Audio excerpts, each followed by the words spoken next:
عمر بن عبد العزیز رضی اللہ تعالیٰ عنہ کے لیے آتا ہے کہ آپ شکر خریدتے تھے، شکر کی بوریاں خریدتے تھے اور پھر اسے تقسیم کرتے تھے۔ کسی نے کہا حضور یہ کیا کرتے ہیں، آپ اس کی جگہ مال تقسیم کر دیں، لوگوں کا فائدہ ہو۔ کہا نہیں، اللہ نے کہا لن تنالوا البر حتی تنفقوا مما تحبون، پیاری چیز، مجھے شکر بڑی پیاری ہے، میں وہی تقسیم کروں گا۔ فاروق اعظم کو جب خیبر کی وادی میں زمین کا ٹکڑا ملا، بہترین ٹکڑا، آپ نے اسی کو اللہ کے راستے میں خرچ کیا۔ زید بن حارثہ کا ایک بہترین گھوڑا تھا، بہت پیار کرتے تھے، جب یہ آیت سنی نا گئے حضور کے حوالے کر دیا، حضور مجھے یہ گھوڑا بڑا پیارا ہے، یہ میں آپ کے حوالے کرتا ہوں، اللہ کے لیے دے دیا۔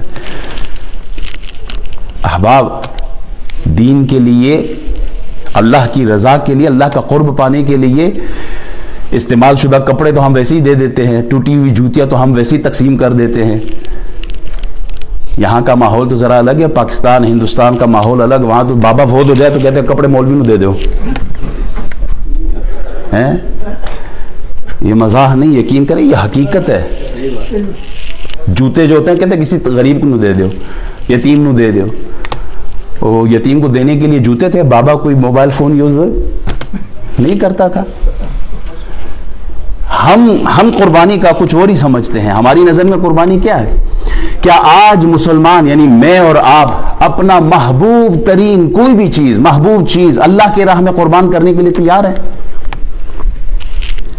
کیا آج کا مسلمان اپنے ذاتی مفاد کو دین کے لیے قربان کرنے کو تیار ہے؟ ہم پر تو اگر تھوڑی سی تکلیف آئے نا تو سب سے پہلے جو ہم مسجد کو چندہ دیتے تھے نا وہ بند کر دیتے ہیں۔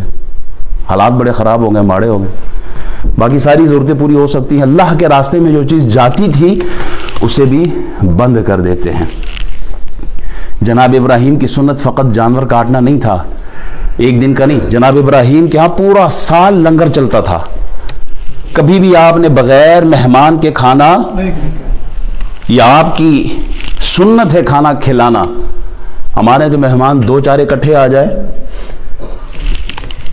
علامہ الحافظ جو لوگ کھلاتے ہیں ان کی بات نہیں ہو رہی، یہ ان لوگوں کی بات ہو رہی ہے جو یہاں موجود نہیں ہے۔